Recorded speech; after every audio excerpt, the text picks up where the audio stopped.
I can move my camera over. I love it. Hi, welcome everybody. We will get started momentarily. I promise we will. We will get cooking. Welcome to everybody that's here. We will be talking about building secure authentication for government for connected and non-connected government systems. So we will get cooking in just a minute. We'll let everybody get here and then we'll do it. So the real question is, let me do this. I'm going to pop open our our chats so that everybody can text to everybody and everybody can talk to each other because I like to have free for alls if you don't mind. Do you mind that, Dovell? Yep, don't mind at all. I love it. I love it. So we'll let folks get in here. So while you're coming in, let us know where you're coming in from. We always like to know where you're coming in. And if you change your chat from just hosts and panelists to everyone, everybody can see it. And you all can communicate with each other. We got a bunch of folks here already. We got two Adams here. Somebody's an identity thief for Adam Hansi. Welcome everybody. We got Ben and Danny coming in. Awesome. Let us know where you're coming in from. We got folks coming in from DC. A lot of folks from DC, Northern Virginia. I'm actually in Maryland. Where are you out of, Dovell? I'm out of Florida, in the villages. In the villages. Nice. Very nice. And how about you, Dietrich? Yeah, in hot Palm Springs, California. All It's right. it's not as cool as it looks in the picture. It's That doesn't look like Palm Springs to me. not quite. It doesn't look like Palm Springs to me. I wish I would be. Hey, Rich is here. I know Rich from Maryland. Chad from Dallas. Denise from Madison, Wisconsin. I have been to Madison, Wisconsin. Nice place up there. Not as nice in the wintertime. I will say that, Denise. That was when my plane got canceled trying to get out of there. Just saying. All right. Let everybody get here for just a minute. We'll make sure we get you guys cooking. Well, there's a couple folks coming in as they're coming in. Let us know where you're coming in from. We always like to know. A lot of folks from DC, fantastic. That shocking as that might be, right, Dovell? Shocking, shocking that we could have that possibly be the case. So yeah, we'll make sure we get you guys cooking. And what's it like down out where you are, Dovell? Right now, we're having thunder showers. We're in our monsoon, so we get these little 5-minute cloud bursts of lightning and thunder. I love it. All righty. Well, hopefully you don't. There's no challenges. No challenges. All right. Let's see who else we got. Yeah, you're right, Megan. I'm sure that the Madison flight cancellation was not due to Madison, but Chicago. You are absolutely correct. And La Plata, Maryland, fantastic. Not too far from us. Appreciate you, Letha. And Linda from Arlington, Virginia. All right, we'll go ahead and get started. Welcome to Building Secure Authentication for Connected and Non-Connected Government Systems. We want to welcome everybody. I think we got everybody's logos here, with the exception of one, because Department of Justice doesn't want us posting things publicly. I learned that lesson. You want to know how I know that, Dovell? I got a call from a special inspector. Those you don't like. Investigator. She said, I'm with the FBI. I said, you have my attention. So that's why we do that. Welcome to Dovell Burnett, right? That's how you say your last name? Yep. And Dietrich Wecker. Dovell is the founder and CEO of Access Smart, and Dietrich is the CTO and all-around good guy. How did that get in there, Dietrich? That's fantastic. Had to be mentioned. And I'm Dave Lowe. I'm your GovBrief host today. Quick disclaimer: this session includes vendor-provided solution case studies. So these are federal agencies that are using your products, right, Dovell? And that makes me say this because GSA makes me say it, that it's not affiliated or endorsed by GSA or any other agency. It's provided to you for information purposes only, and participation is voluntary. and any engagement this makes you be able to talk with us by government personnel is not an endorsement or commitment to purchase from any vendor, including us, Access Smart. It is being recorded. We will be providing CLP credits. They may require supervisor approval, but we want to make sure that you know that you can get those. All you have to do is ask, and we'll make sure you get those. The case studies we're going to be talking about will include Power On, which is your product, right, Devel? Power Log On, yep. Yep, Power Log On. And NASA Soup, it's available on NASA Soup and GSA schedules. Not, you don't have them, but through your partners? Through our resellers, our contracted resellers.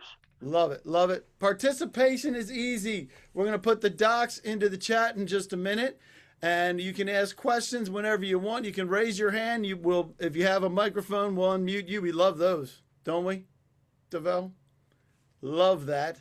But you can pop into the Q&A. I'll try to pay attention to everything. If you have something that you don't want everybody and their mother to see, send it to this address, which is devel@access-smart.com. Or you can call them at any time. All right, I'm going to go ahead and pop the handouts into the chat. Let me go grab this and put this in right now. And we're going to append these as we go because you got a couple other things you're going to drop in there. So do me a favor, if you would. Pop open this and make sure that it looks like, what happened here? That's not... Hold on, guys. That has not updated the way it should. I'm going to check on that and make sure you get it. And while I'm checking on that, I'm going to launch this particular poll, which asking why you're here. Are you on the hook for ZTA, Zero Trust Architecture, or MFA? That stands for what, Devel? Multi-factor authentication. Multi-factor authentication. Maybe you manage systems that are connected. Maybe you're managing systems that are not connected. Maybe you have a secure access need, or your boss made me do this. We already have one Weisenheimer. I knew there would be somebody that would pick that last one. And if you ever been to a GovBrief session, if you'd like us to know anything, we always like to do that as well. Here's what we got so far for the folks. I'll read off the last minute ones as we get closer. All right, here we go. Penny, cover clear goals and no long background stories. Dietrich, no long background stories from you. Cool. You can tell he's a man of few words. Crystal is recorded, so playback for anything we may have missed or did not understand. Fantastic. It'll be the best briefing you ever had, Crystal, because we are recording it. Linda, it provided information for the novice as well as experienced user. I think this is important, don't you think? Yeah. A lot of times people want to drill down into some really bits and bytes and people go into a coma. And for small as well as large operations, absolutely, I think you're right. Terry from the Coast Guard to learn about authentication options to strengthen security. I think we'll cross over a couple of those, won't we, Dietrich? Absolutely. Absolutely. Maurice from Justice. Unique strategies are presented regarding information's system safeguarding procedures. Absolutely. I think you'll find this to be unique. Scott, we could outline how to streamline data security through a single system. Hey, Devel, I do believe we do. We're going to be talking about that. All right, so please address, if you have anything in the chat, please. I can't see the files either. So, Urzetta, we're gonna fix that problem. I'm not sure what the problem is, but I'm going to fix it. Robin from Justice addresses two-factor authentication to classified system. Bingo. Right, Devel? Yep. Michael, any unique trending threats for Alaska, in particular where they're coming from? I don't know that there's anything unique to Alaska, but we got people jiggling the doorknob all the time, don't we, Devel? And so I'm sure there may be something unique, but I don't know what that would be for Alaska, Michael, but hopefully you still get something out of it. Terry from the Coast Guard, information, resources, and links to them would be appreciated. You'll have those as soon as I figure that out. Terena from Trade, lessons learned, strengthening continuous monitoring activities. I'm not sure about the continuous monitoring thing, but we will talk about lessons learned, right, Devel? Yep. And Terry from the Coast Guard, security issues for those with non-government issued computers.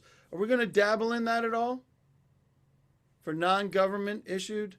It really doesn't matter. They don't have to be on government computers. It's just Okay. that's what we're dealing with today. But we All deal right. with all of them. All right. Denise, unique strategies are presented regarding information system safeguarding procedures. I agree with that one. Lashida, if I'm saying that wrong, I apologize. From the VA, what to look for when purchasing equipment and software? What a great question. What a great question. And we will make sure you get that as well as a checklist. I think you're going to get a checklist to everybody as well. Quick introductions. We'll tell you about Access Smart. We have federal cybersecurity priorities that are being continually coming from the White House and other agencies.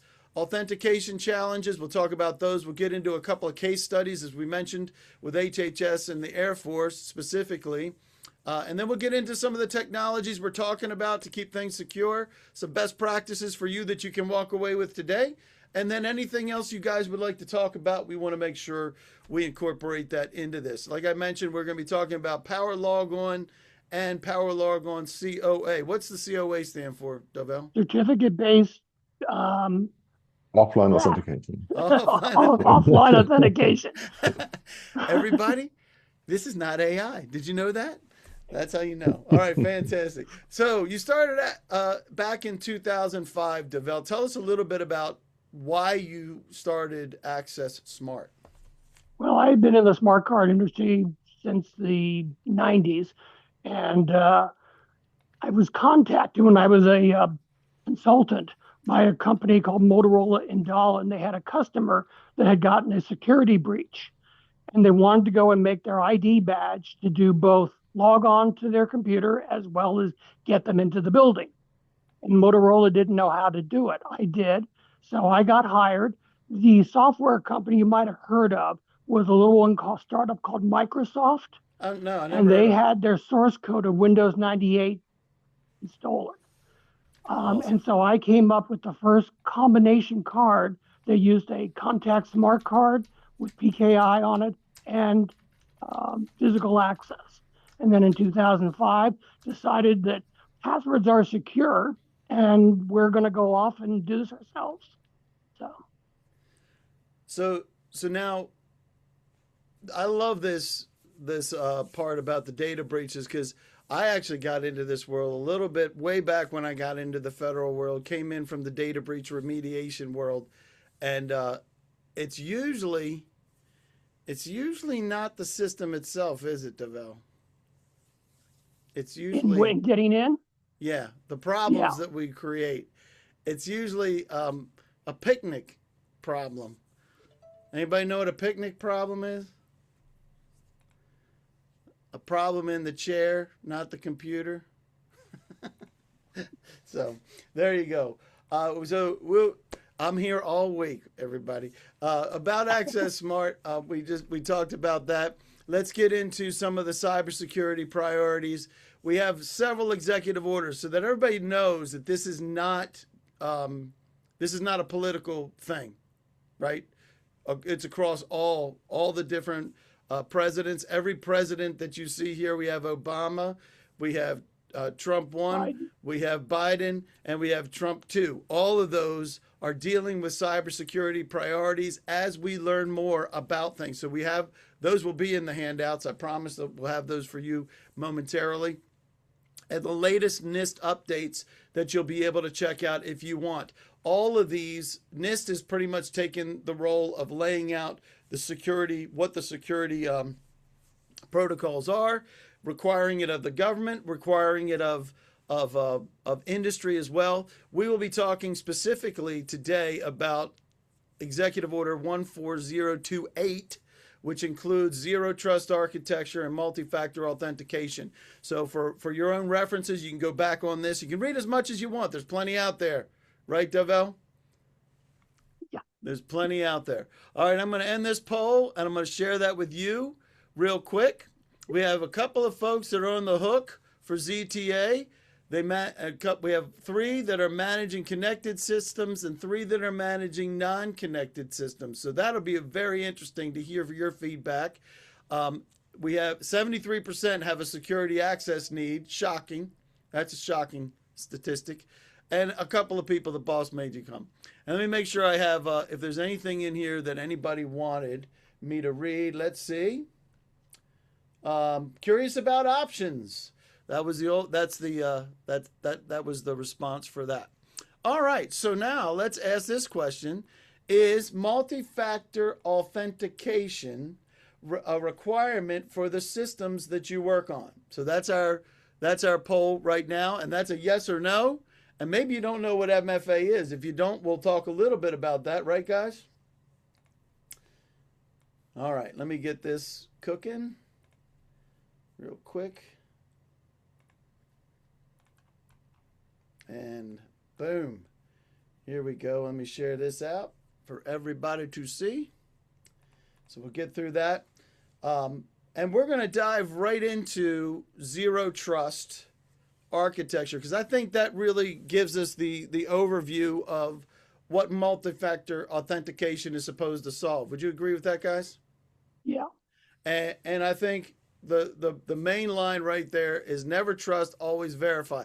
That doesn't mean that the people we're talking to in this particular briefing are not trustworthy individuals. Would you agree? They are trustworthy. So just walk us through this real quick, and then we'll get into some of the problems that we see. Yeah, I'm sure you, first of all, thank you very much, Dave, for having us here, and welcome everyone. So what are we trying to do here? You're going to go through this one quickly. You're all familiar with zero trust. I mean, that's a buzzword in the industry right now. But it's, you have to have some type of identification and verification. Well, the identification you all have is a CAC, a PIV, a CIV card. It's your government credential. You already have those. And who issues those is you go through the process of an ICAM, and they know that it is you. So then you have your privileges. Where are you allowed access to? And that's controlled by IT. Micro-segmentation. Divide the network so that breaches can't be spread. Continuous verification. We do that. Encrypted communications. You want to have that. You don't want the man-in-the-middle attack. You don't want the over-the-shoulder surfer, things like that. And when it really comes down to, and what we're talked about from the very beginning when we started the company, and this is my kind of shocking statement, is that I've always said passwords are secure. And everyone likes, oh no, they're not secure. Yeah, they are. And when you look at PKI and all the other types of encryptions out there, they're nothing more than glorified passwords. And then you also hear that, oh, we're going to kill passwords. You will never kill passwords, because there are three factors of authentication: something you have, something you know, and something you are. That's interesting. So something you have, something you know, and something you are. Which so something you have is your ID badge. Something you know is your PIN, your password, something like that, knowledge. And something you are is the biometrics, fingerprint, facial, all of that. Okay. Fantastic. Each one of those factors have strong pros and cons, and you put multiple together so that where one is weak in one area, the other factor strengthens it. And so that's how it compares. And then we do the comprehensive logging. So when you get into that, it's the log on. I mean, when you boot up your computer, log in. When you get into an account, and then log off when you get out of the account. How do you do that? Okay, let's go on. Give me 1 second. My screen just decided to jack up on me. Here we go. One more time. Is it, while he's doing that, I'll just see when I was talking about how you'll never kill passwords. One of the other things from the other two factors of authentication, passwords are the only form of authentication that is protected by the Fifth Amendment of the United States Constitution. Really? Because they can, force you to put your finger down, they can take your picture, but you cannot be self-incriminating. You cannot give them your password to give them access to data files. That's interesting. I did not know that. I've heard a lot of people talk about cyber stuff, but I've never heard about the Fifth Amendment piece. Fantastic. So, all right. So let's take it to that next step. So passwords are part of the problem, right? And Right. and take us through now certificate based authentication. What does that mean, and what are we talking about with this problem that you're bringing up here? Well, certificates can, be the digital certificates like your PKI keys and stuff that's on all the government badges and stuff. But a certificate could also be a password. And there, 99.9% of the attacks are not caused by the security, it's caused by the human, where they come up with very weak passwords, they share their passwords, they put the same password everywhere. And so that's what we're trying to fix, is by securing the weakest link in cybersecurity, which is the human factor. You gotta love being the weakest link. Yeah. I think that And so when you I look at like PKI, what keeps it strong is that the users don't know it. They don't know the keys. They don't have to type anything. They don't have to manage any of it. Well, why not do the same thing with passwords? And that's where, again, you're starting to take the different strengths and features from these other technologies and incorporate them. awesome. And then you have the zero, where you have, when you get into digital certificates, if you don't know, you have to go present your card, and then it has to go through a revocation list to see whether or not that certificate is still valid and up to date. Well, that requires an online system. Well, we do that, but at the same time, you have systems that are offline.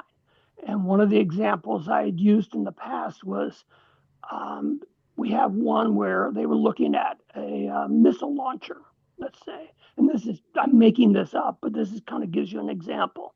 Well, you would not want a missile launcher on the internet where a hacker could get in and launch missiles or redirect missiles or anything. And so, but they still need to be sure that the person who is launching is authorized to launch. And so this is where you're doing offline um, verification, revocation, using a digital certificate. And Okay. I remember this is dating me, but War Games kind of had that as the Whopper, right? Where they were Yep. controlling that. So You don't want to need play a that. game? No. That's true. And so traditionally, your logons that fail because, again, you're for because of the password side of things. Where if you get ahead and you start getting the people out of the equation, then you're going to go and start really strengthening things up. Okay, we probably go on. Yep. And if there's any particular questions, again, I'm trying to Yep. go through this quickly in the sense, so I want to respect your time. But please put in the chat or raise your hand. I'm happy to go over any of the details. Love it. So what credentials does your system require, or do your systems require? And we're going to get into some of the nuts and bolts. We do have the session docs working now, so those are there. We're going to continue to add things to those as we go, just to make sure. And I think you got a couple of other docs that when we talked about it, Yeah. said, you know what everybody would like to have is a checklist. So we're going to have that ready Yep. for you as well by the end of the day, I promise.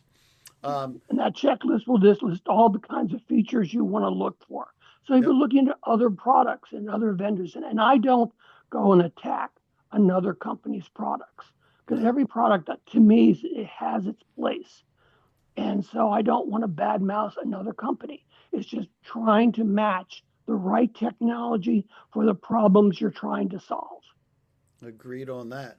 And what we're talking about is connected versus non-connected. We have folks from both sides, so this is going to be great because when you talk about connected, and we're come back to this slide in a minute, but we have power log. These are your products. I don't want to have you talk about other folks' products, but your products here are power log on and then power log on COA.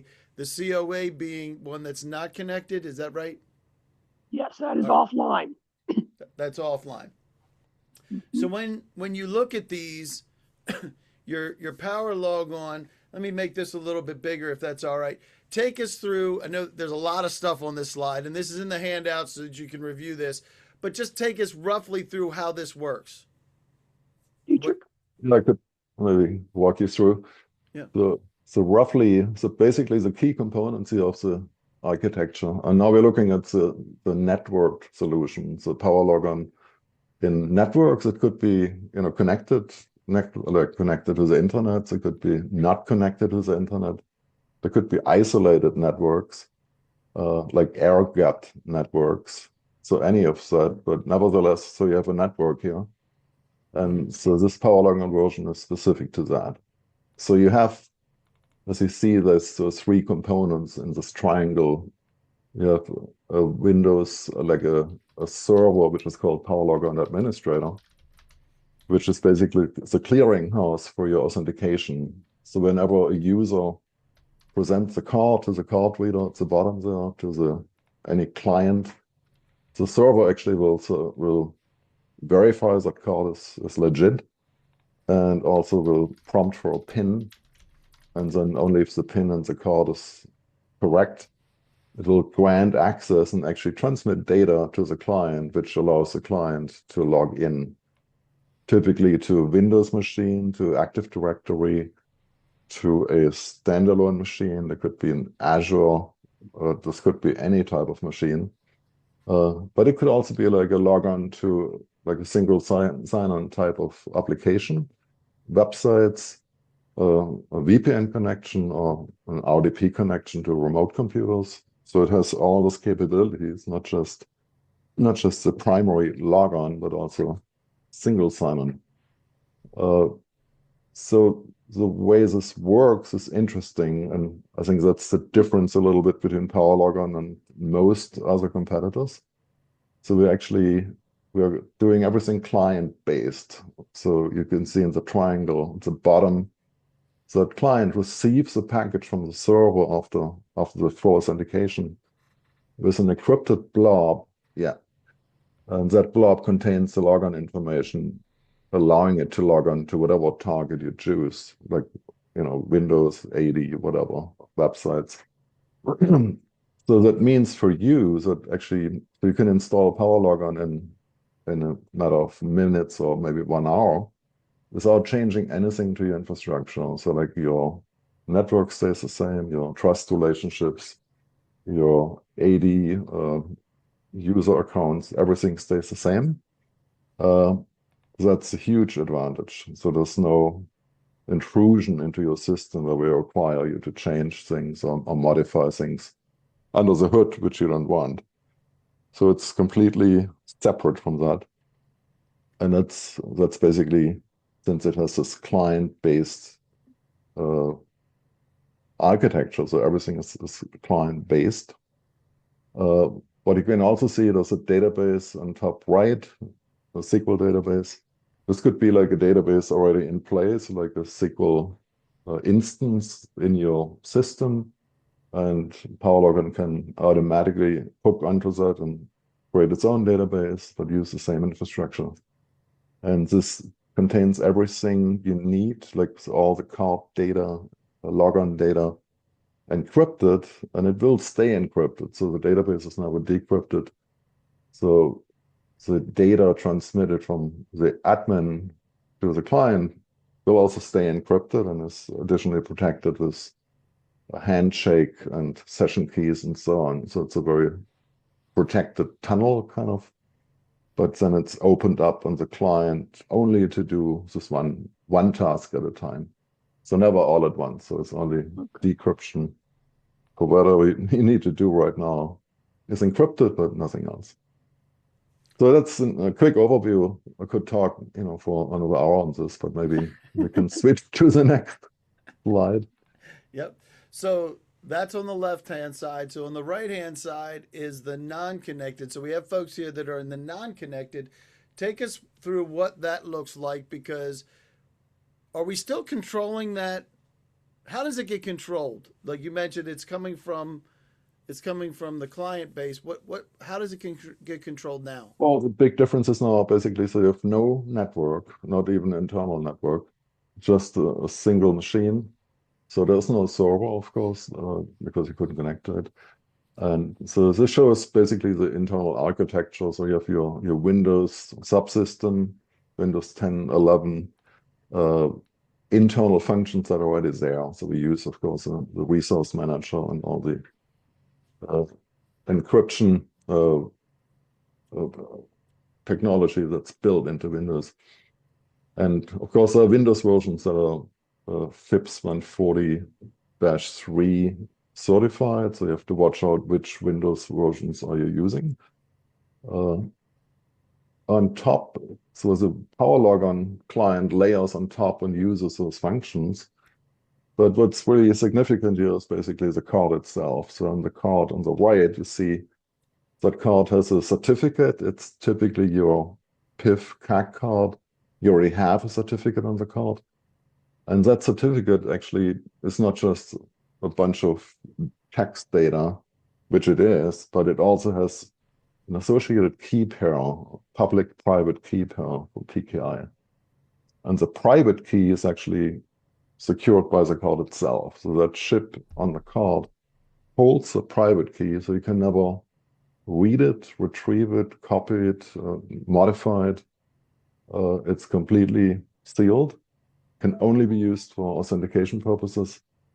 And so that's basically the key strength, that if you present that card, we have possession of a token that cannot be changed. So it's a very solid authentication.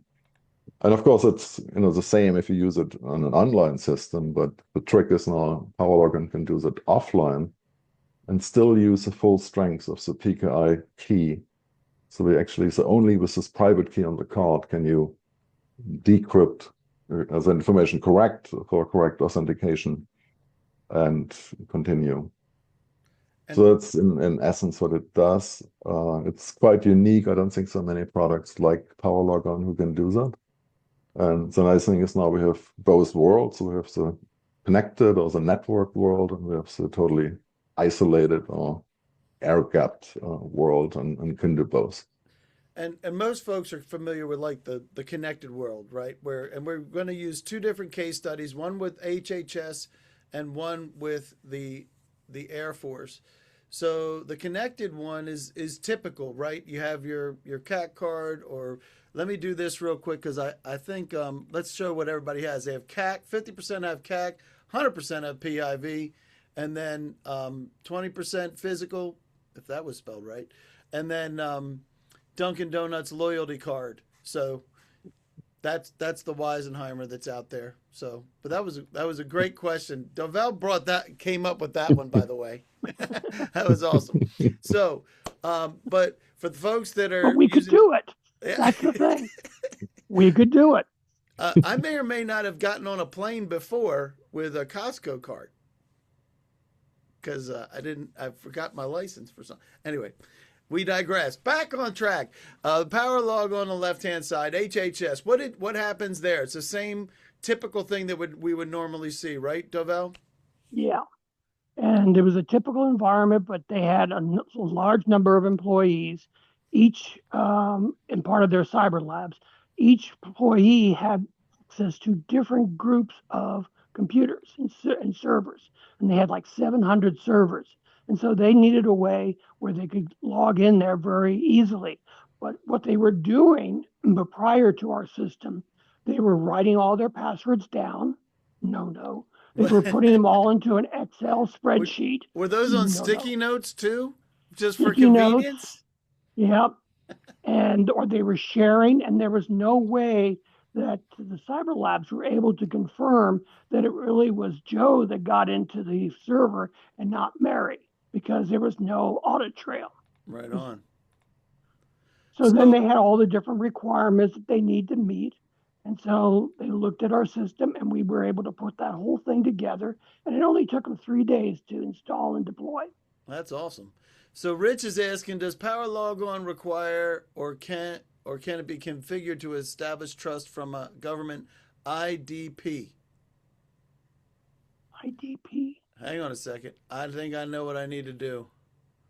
I'm going to let me grab Rich. Hey, Rich, can you go ahead and talk for a second and make sure we're asking answering the right question? Whenever you can. And while Rich is there he is. Did you find your mic, Rich? Yes, sir. Hey, Rich. Identity provider. Let's say that you got an app and you need to make a single sign-on with an app over internet, and you need to establish the use the PIV or use the CAC for that. Yeah, Oh, Yeah. so the answer is yes. yeah, yeah. Any other questions, Rich? No, Uh, that's all um, right. I appreciate it, man. all. So, Whoops. I'm sorry, so Rich. I cut you off. I hit your mute back up. Just everyone's. No. Thank you. I'll call Dovell. All right. Sounds great. Appreciate I that. mean, what we've done in this whole system is that we do not want to do a rip and replace and completely reconfigure systems. We build on top of what you've already have installed. And so, if you've already got some PKI to log in, not a problem. If you want to add some passwords along because some other application or server only works with passwords, not a problem. Same card. So you're not carrying multiple credentials and you're not having to rebadge anybody. Love that. So let's talk about the Air Force because you mentioned you meant we can't say exactly what your. Do you even know what your product's being used for? Not really. It's top secret. All they would tell us is that they were standalone servers They're standalone servers. or workstations. I'm sorry, Uh, standalone workstations. Standalone workstations. So you don't even know Nope. what it is, but you knew If what they the told me, I'd have to requirements kill were me. that they wanted to use. How so? Set us up for this because this one blows my mind. Because here you're going to control it. You're going to control access through your normal channels, right? And yet you don't have it connected. How does that work? Okay, so first of all they had to go and use their existing CAC card. They had to Right. use their existing certificates, and they had to use the existing pins. They did not want to have multiple credentials, and they didn't want to have the airmen go and have to learn multiple ways to log on, depending on what they were doing. And they were logging onto their workstations, which were still all Windows powered, so they needed a username password. And again, how can you be sure that the username password that they're typing in is unique? Because they could share it with somebody. So they needed some audit trail. So what we've done, what Dietrich has done, is that we have an administrative station where all of the keys are put into it based upon a revocation list and which person is assigned to which keys. And then they can go and segment that to say workstation 1, 3, and 8 are only going to work with Mary's card. 7, 2, and 5 are only going to work with Joe's card. And they can then control it so that when they go and present, when Mary presents her card to one of Joe's workstations, she won't be allowed in because the certificates are not in that workstation to be accepted, and vice versa. But if And she is allowed access, it checks it and says, "Oh yeah, you're authorized," and away they go. And to the user, all they did was insert their card and type their PIN. and to your point, these can, it's the same card that can be used on both systems. Then Yes, same card, no rebadging. that is amazing. Has anybody else heard of anything like that? That's what I find interesting because maybe it's just me, Devel, but I hadn't seen that before. So I think that's great. So let me know if you've Just heard. one more thing about Yeah, that. maybe, Okay, you know, go ahead. oh, go ahead. Go ahead, Dietrich. Yeah, one more thing. So it's basically not just one system. So you get basically power loggers, an MFA is a multi-factor authentication that provides single sign-on, and it's also credential management, and that's important too. So basically, when you have a real life situation, there's always people who come in and forget the badge or don't have it at the time, or maybe they really lost it. So you have to find a quick way to actually give out a temporary card or replacement card or do something like that. And then PowerLogin has a full administration piece to handle that very quickly. And that's important because, it's always the ifs and whens and what happens. Yeah. and we've done it for a number of years. We went through all of those and optimized basically those, resolving those situations. So it's not just MFA, it's basically just managing the whole thing from a central point. And the management can also be done not just on the networked solution, but also on the core. The core has a manager, separate software, which runs on an also isolated machine, but it has a full, what Jovel just mentioned, so you can exactly determine who can log on where. And at the end of the day, of course, you have to take that information via a token transfer to bring it out to the machines if they're totally isolated. But it's just plug in, plug out, so it handles it automatically. But the management is done on a central machine also. And a lot of times, like multi-factor authentication that I've seen, requires access to a live or phone or something like that. Is that also incorporated? How do you manage that? Because some places you can't get a phone in. Well, go ahead, Dietrich. Do you want to address that first? And then... Yeah. Well, so with PowerLog, so with the network version, so you can actually have per user, you can have up to 5 different devices.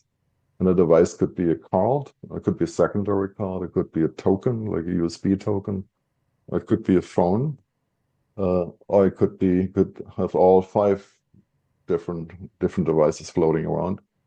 And they're all registered to you, so you can use them interchangeably, which is great. So let's say if you travel, you might use your token. If you're in the office, you might have a card, but you might have already a replacement card, which is a duplicate of your first one. Not the card, but it would be registered to do the same thing with PowerLog. So that's a huge flexibility. So it's basically not just one device, but many devices per user. And then also per user, you can have more than one account. So you could log on to not just your main account, but also, like, let's say you're an administrator and you have your personal account, you have an admin account, you have who knows what impersonating accounts. So you can have several accounts on one device. Yeah. And one of the examples where that came up or can come up is that you could get a contractor or even an employee that actually works at 2 different agencies for whatever reason. Who knows why? But each one of them, they want their own ID badge. They want the Air Force ID badge and they want the Army Air Force badge. So when they're in the building or whatever, they're wearing the appropriate badge. Mm-hmm. So this is where they can go and use multiple badges, but still have access to their systems and not have to go and recreate everything. So, and the other thing I wanted to talk about there, I ahead. just kind of briefly went over, was the STIGs in the government, or especially in the DOD, because I see there's a lot of CAC users.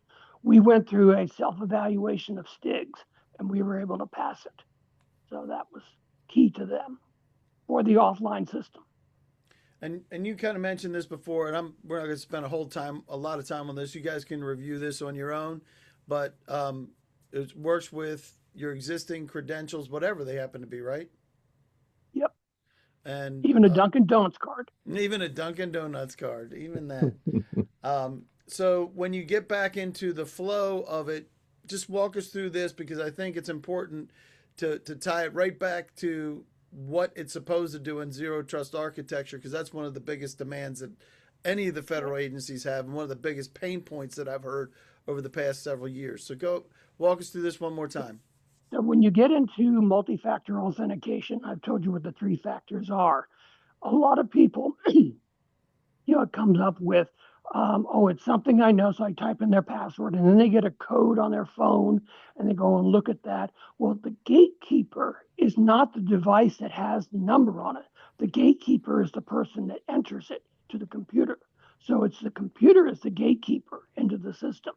So if you've got a card with a PIN and you type that in, great, you got the password in there. But then you get an SMS code and you look at your phone and go, oh, it's 123, and then you go in and type it 3. That is a no log on. It's something I know and something I know.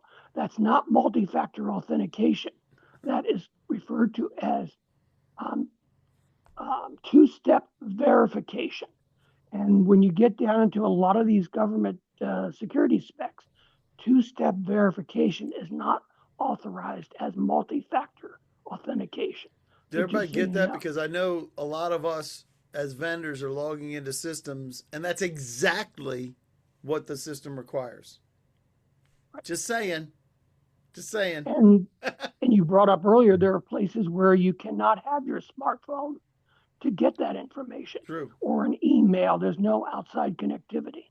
So this is where you have your credential, which is something you own. Then you can do 2 or 3 factors. It could be card and the PIN, card and a biometrics, card, PIN, and biometrics. So you could do all 3 factors of authentication. And it's not our algorithms that we use for the biometrics. We work with some of the standard ones out there. So again, it's not a rip and replace and change your whole system. So then once you have gone through that whole process, that, okay, I have the card and I know the secret to unlock the card. Now the computer is going after the card and getting information off of the system, off of the card itself, information that I don't know and I have no access to. It could be the digital keys, the certificates, all of that. So now you're building a handshake between the card and the computer system without any knowledge from the individual. And once it has passed all of those types of tests, then they are allowed, granted access into whatever it is they're trying to do. And one of the things that I talked about was that we do the log on, because cybersecurity starts when you first turn on the computer. And it starts at what I call the virtual front door. If you wait for some of these other systems, you have to be logged into the system and pass the firewall before you get authenticated. Mm-hmm. To me, that is too late. You want to be authenticated before they get past the firewall. So this is where we go through that process. Lost my train of thought there. Anyways, so you got the possession, you got the knowledge, the digital certificates, the encryption keys. Again, I don't know any of that. And then we can do a challenge and response using what they call the CHUID, which is the chip user ID and unique identifier. And this is, again, something that I don't know, the user doesn't know, and the system doesn't know. Only the chip knows that. And so again, the system is doing the handshaking and approving everything. So this is how you're building your zero trust from the very beginning, that you're issued a credential with your picture on it from an agency that has verified that you are and validated you all the way through the whole system. I love it. And then you mentioned this a little bit before, but DDIL stands for, what does that stand for again? Delayed, intermittent, limited connectivity. Oh, it's right there. Degraded, delayed, intermittent, and limited connectivity. So all of these conditions, that any agency can have varying levels of this, right? Right. And just to reiterate, just take it real quick just to see how the process worked with the Air Force, because we used the Air Force before as one of the case studies. So you evaluated and then created a pilot. First of all, we had a conversation with them, and we told them what it was doing, got them all the data sheets, and they were evaluating that.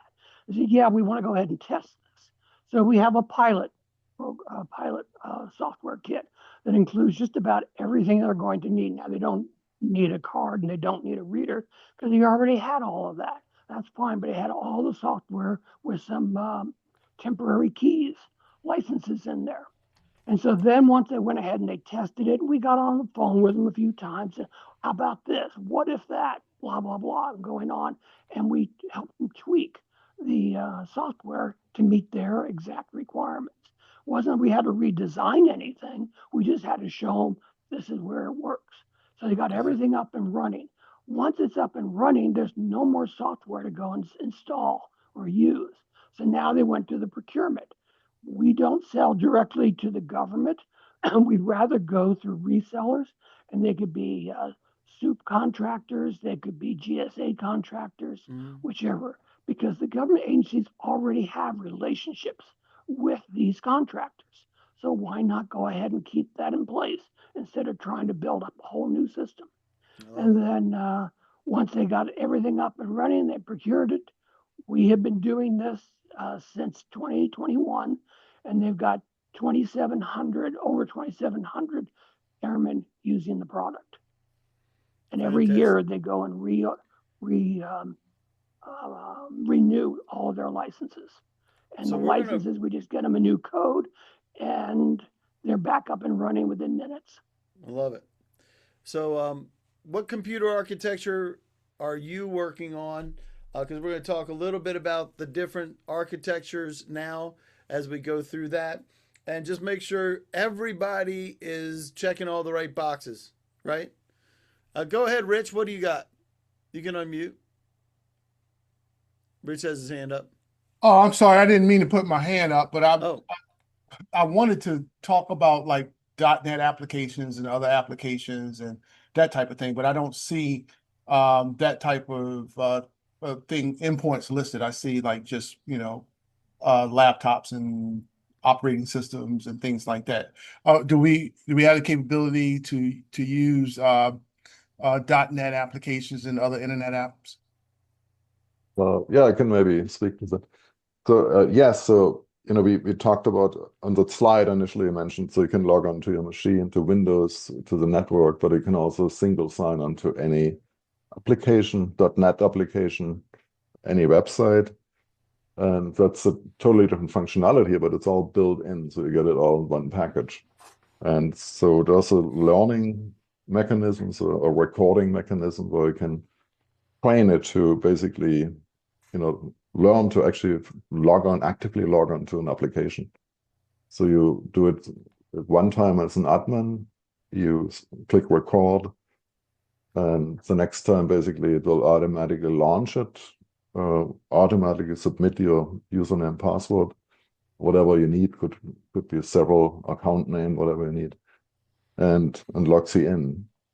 So that's we didn't talk much about that because in most cases people are mostly concerned about the front door, which is basically the machine logon. And if you have a single sign-on solution, then basically that would work in consort where a power logon would be the front door opening the machine logon, and then your single sign-on, if you already have one, would take over and log you into your applications. But there are always applications that are not part of your SSO, or maybe you don't have an SSO. And that's where the PowerLogon SSO function comes in. So it's basically a client-based SSO versus a enterprise SSO. mm. But Got it. Very well appreciate that response. Thank you. So cool. we gotta kind of move through these and get the folks out of here in just a minute. So the security architecture you guys can review, but making sure that that you're meeting these. Here's a couple of checklists with OMB policy as well as executive orders, NIST standards that we talked about earlier.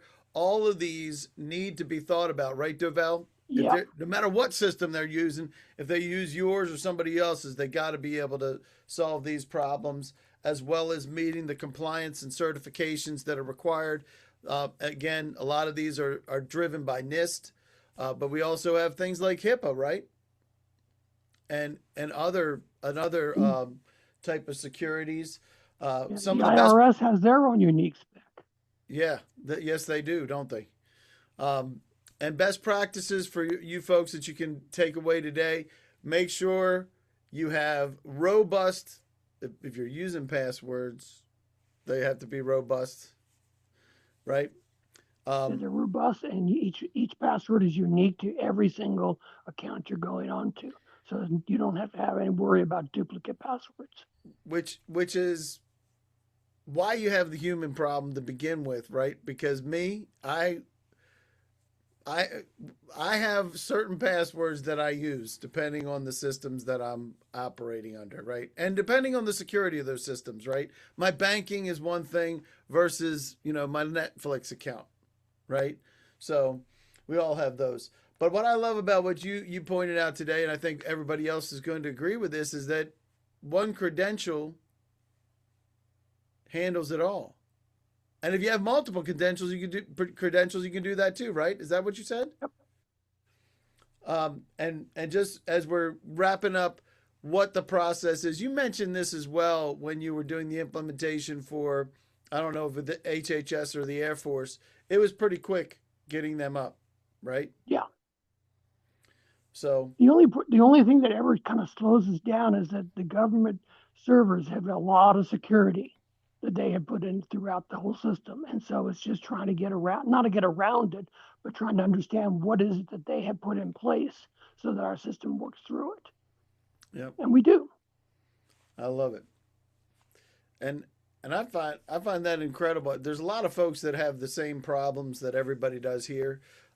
Recommended next steps. If you're interested, we're going to pop up the what's next slide real quick, and that is asking if you would like to continue the conversation.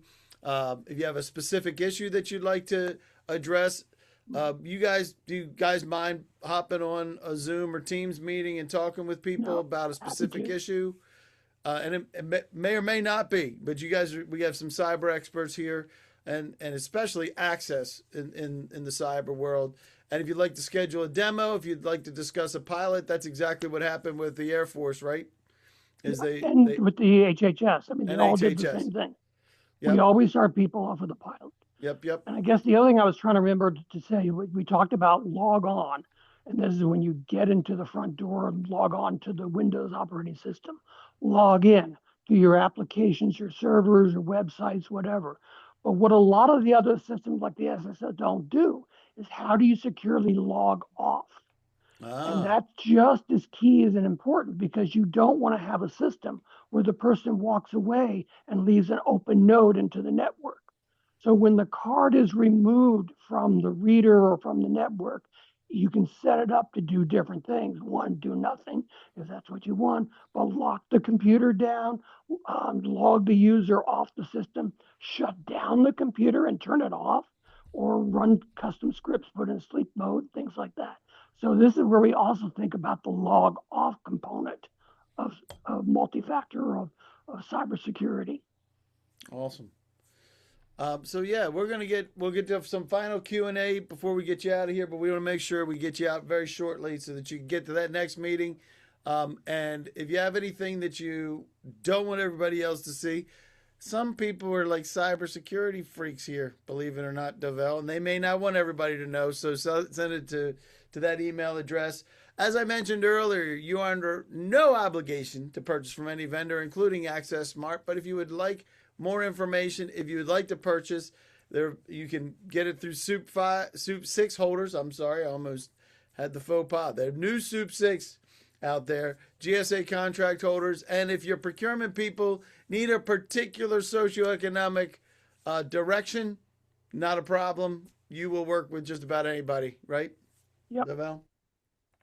Everybody will get a recap email with a final recap. You'll have one very shortly coming out in the next few hours or early tomorrow, which will include the presentation, all the docs, and any docs that we add into that as well, and a link to engage one-on-one with Devel and Dietrich as well. And you'll get a finalized video next week after the video is done. We'll get back to some last minute questions with everybody, but I want to just make sure that everybody can see your email addresses. They can reach out directly to you for those. Anybody got any last minute questions before we jump off? There's folks that are asking for a specific issue and folks that would like a demo. So we'll make sure we get the information to the folks at Access Smart to make sure you guys get what you need. So real quick, are there any questions? I want to make sure I go back to the original things of addressing what to look for when purchasing equipment and software. You're going to get that information together, right, Devel? We'll make sure we get that. And how about safeguarding procedures, unique strategies for regarding information system safeguarding procedure. I think one of the biggest things we heard today was if you put the right processes in place, it solves the safeguarding issues. Would you say? Awesome. Let me make sure there wasn't anything else that I missed. Anybody else got any questions? Please pop that into the session. Can they do their little thumbs up or stuff like that if they thought this was useful? Absolutely. Let us know if you thought it was useful. That'd be great. I do have one question from Jonathan. PIV alternatives that meet NIST 863 IAL/AAL level 3. Do you have any idea what that might be? Yes, and we've gone through that. Okay. And we do meet the AAL level 3. Fantastic. And from you at U.S. Patent Trademark Office, strengthening multi-factor authentication. I think we actually addressed that as well. Would you agree? Yep. And one more. I cannot pronounce this name, but the downsides of password managers. We did that too. So I think we did it all. I think we got it. And here's one from Ben, actually from MCC. Increased need for data security, especially with AI. How is AI affecting what's happening these days? I think everybody's still trying to figure it out. I would agree with that. Well, phishing might be one issue. Oh my They get more and gosh. more sophisticated, and so users can actually not see anymore if it's real or not, or if it's an attack.